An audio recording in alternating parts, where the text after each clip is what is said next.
I have been in business for a long time now, and in that time, a lot has changed. The focus has shifted, the titles have evolved, the platforms have grown, and some have closed. I've been an entrepreneur, a podcast host, a founder, an author, an event creator, among other things, and now I am stepping fully into my role as a global leadership strategist. Season strange, that is the nature of this journey.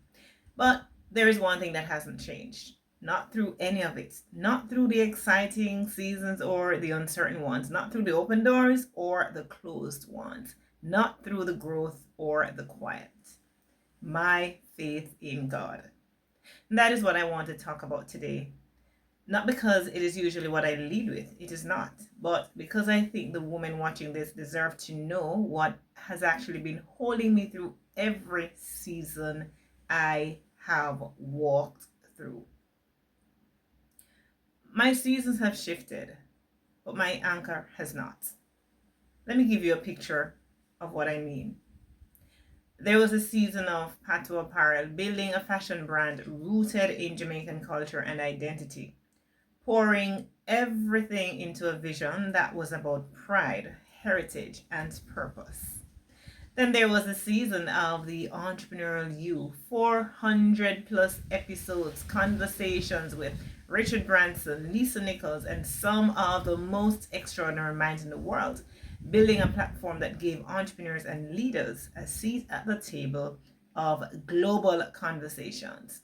Then the season of closing that chapter, stepping away from the podcast, not because it failed, but because I heard clearly that it was complete, and choosing to trust that even when it made no business sense on paper. Wow.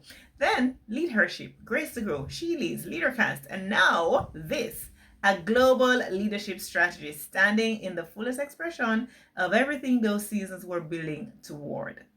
Every season looked different on the outside, but on the inside, the anchor was always the same. Every significant decision I have made in business has been made in relationship with God, not just in prayer as a formality, but in genuine dependence, a real conversation, a real listening, a real willingness rather to move when I felt directed and to stop when I felt redirected. That is not a strategy I learned. It is a relationship I have lived. So what faith as an anchor actually looks like.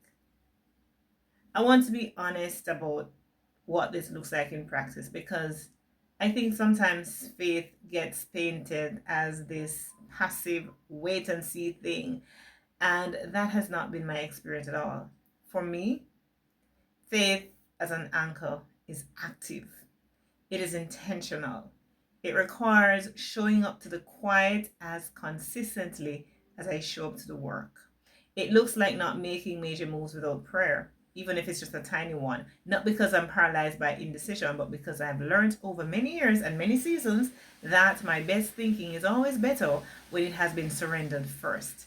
It looks like integrity in the rules people don't see, the way I conduct my business, the way I treat people when there is nothing to be gained, the way I honor commitments, the way I show up when I said I would and say no when I need to. All of that flows from something I believe about who I am accountable to. And it is not just my clients or my community.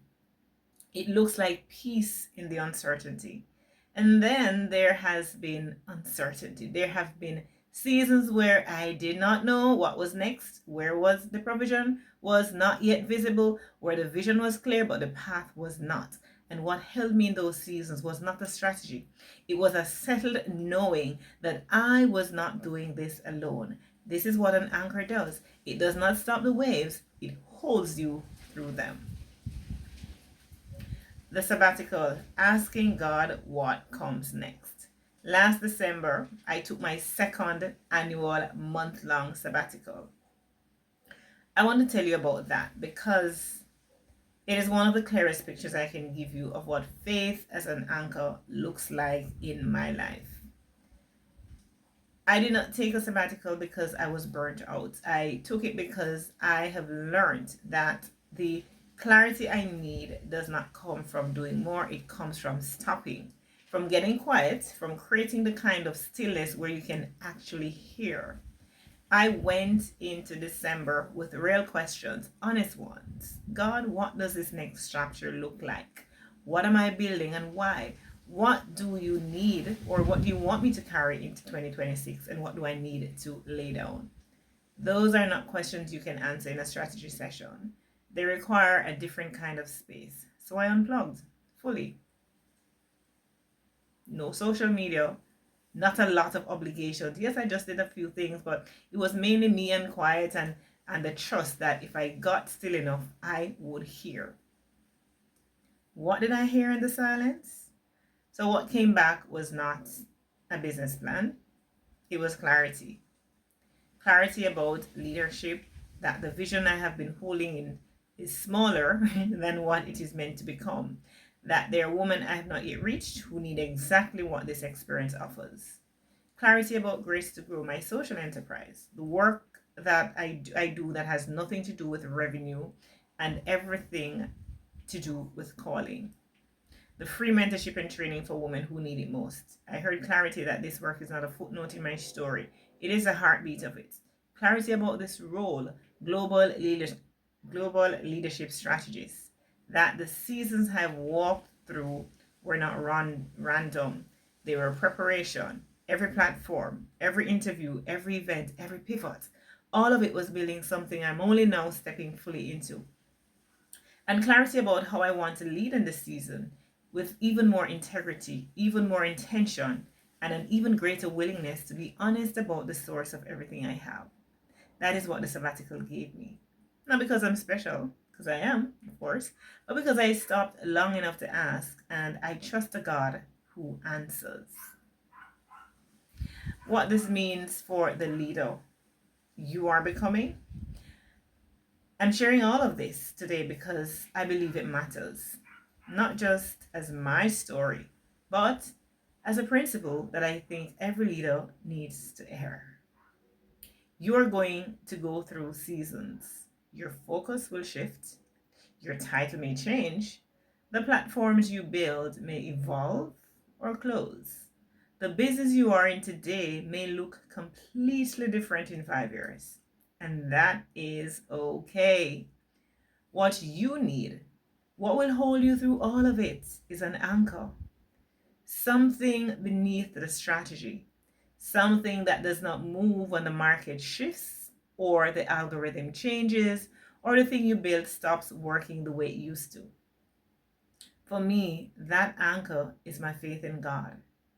It has been the one constant through every season of this journey. It has shaped how I make decisions, how I treat people, how I handle uncertainty, and how I know when to move and when to be still. I do not usually lead with this, but it has always led me. And if you're a woman in leadership who has been trying to figure out what your anchor is, I want to invite you to get honest about that question. Because a leader without an anchor is just a leader waiting to be moved by whatever comes next. You deserve to be more grounded than that. We all do. 2 things before I go. First, I have created a leadership audit, a tool to help you get honest about where you are actually as a leader right now, not where you perform, where you are. It will show you where you are thriving, where you are depleted, and where your next level of growth is waiting for you. The link is in the description, and it is worth the few minutes that you will take to do it. Second, LeadHerShip 2027 applications are open. 7 nights, a curated intimate group of women who lead. An immersive experience on the open sea designed to bring you back to yourself, your clarity, your purpose, your anchor. The women who come to leadership do not leave the same way they arrived. The link is below and spaces are limited. I am Heneka Watkis-Porter, Global Leadership Strategist. I lead with grace. Now you know why.